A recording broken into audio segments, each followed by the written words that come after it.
Chapter 9 में दोस्तों bailment के बारे में बताया गया है। बेलमेंट जो है ये 148 से लेकर 171 धारा तक जो है बेलमेंट के बारे में बताया गया है। और इसको याद करने के लिए 171 जो लास्ट में आता है 71, जैसे कि हम लोगों ने पढ़ा होगा सेक्शन 71 में जो है फाइंडर ऑफ गुड्स के बारे में बताया जाता है। फाइंडर ऑफ गुड्स मतलब कोई पड़ी हुई वस्तु हम जब पा लेते हैं, अब उसकी ये हमारी रिस्पॉन्सिबिलिटी बनती है कि उसके एक्चुअल ओनर को लौटा दिया जाए। कुछ ऐसे उसके अपवाद भी हैं, जैसे कोई ऐसी वस्तु है जो है 1/3 से ज़्यादा उसका खर्च आ रहा है तो उसको हम बेच भी सकते हैं। या कोई ऐसी दूध जैसे पा गए, कोई ऐसा मक्खन मलाई इस तरह से चीज़ें पा गए हैं जो एक्चुअल ओनर को खोजने में काफ़ी देर हो जाएगी तो वो सामान ख़राब हो जाता है, तो उसको हम जो है इस्तेमाल में ले सकते हैं। इसको इस तरीके से हम समझ सकते हैं कि जो है सेक्शन 71 में जो है फाइंडर ऑफ गुड्स के बारे में बताया गया है। और जो है 148 से लेकर 171 तक जो है बेलमेंट के बारे में बताया गया है। 168 फाइंडर ऑफ गुड्स जो आती है 168 169 जो है हम उस सामान को जो है बेच भी सकते हैं। आइए दोस्तों जानने का प्रयास करेंगे कि बेलमेंट क्या होता है। बेलमेंट जैसे किसी वस्तु को जो है कोई व्यक्ति कहीं पे रखता है तो कुछ निश्चित समय के लिए रखता है और उसको जो है वापस लेने के लिए जो है दोनों एक दूसरे के प्रति जो है एक कॉन्ट्रैक्ट, एक अनुबंध का निर्माण होता है। जैसे फॉर एग्जांपल हमने कोई जो है कपड़ा सिलने के लिए दिया और टेलर के यहाँ दिए तो टेलर जो है कि ये रिस्पॉन्सिबिलिटी बनती है कि उस कपड़े को बनाकर जो हमको वापस कराए। जैसे फॉर एग्जांपल और दूसरा एग्जांपल ये है कि जैसे हमने धोबी को कपड़ा धोने के लिए दिया तो उसकी धोबी की भी एक जिम्मेदारी बनती है कि हमारे कपड़े को जो है वो वापस करें और जो है उसको जो है अच्छे तरीके से जो है उसकी मतलब उसको पोजीशन में अपने रखें और उसके जो है वापस करें। इसमें ये आप जैसे कि इस एग्जाम्पल से हम समझ सकते हैं कि इसका जो है एक्चुअल ओनर का जो ओनरशिप होती है, मालिक जिसे बोलते हैं, मालिक का जो नाम लिखा रहता है जिस चीज़ पर, वो चीज़ें ट्रांसफ़र नहीं होती है, वो जो है बेलर के पास रहती है। बेलर का मतलब कि जो आदमी जैसे फॉर एग्जांपल हमने जो है कपड़ा दिया धोबी को या किसी को जो है टेलर को दिया या जो है अपनी मोबाइल कहीं पे हमने बनाने के लिए दिए,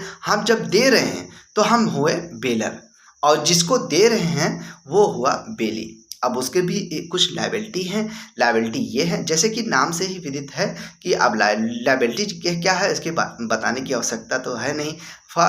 जैसे और एक आता है कि दोस्तों जैसे जो है टेंट वाले के यहाँ से अभी बीच में शादी पड़ी थी तो हम लोगों ने कुछ मंगाया था सामान जो है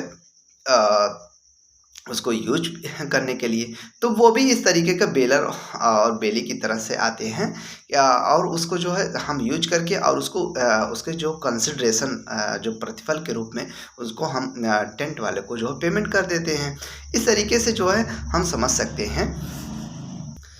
सवाल ये उठता है कि बैंक में जब हम कोई पैसा रखते हैं तो क्या वो बेलर कहलाएगा? नहीं, वो बेलर और बेली के संपद नहीं आता। लेकिन कोई जो लाकर में हमने कोई कीमती वस्तु या कोई दस्तावेज हम रख देते हैं तो वही बेलर और बेली का रूप धारण कर लेता है, क्योंकि उसको जो है हम वापस भी लेते हैं। कोई डॉक्यूमेंट्स हो जैसे सोना चांदी कुछ भी जेवरात रखना है तो बैंक का एक लॉकर होता है, उसकी चाबी आपको दे दी जाती है और एक चाबी जो है बैंक के पास रहती है और उसमें जो है आप जो है हम इस्तेमाल कर सकते हैं और उसको जो है उसके लिए पेमेंट कर देते हैं। तो दोस्तों जैसे कि हम समझ सकते हैं कि बेलर और बेली क्या होता है, इसी को बेलमेंट कहते हैं।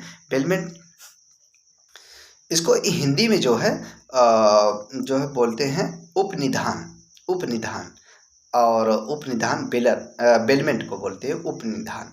और जो है इसको जैसे बेलर है तो बेलर का हो गया उपनिधाता और जो बेली होते हैं उसको उपनिहिती बोलते हैं हिंदी में।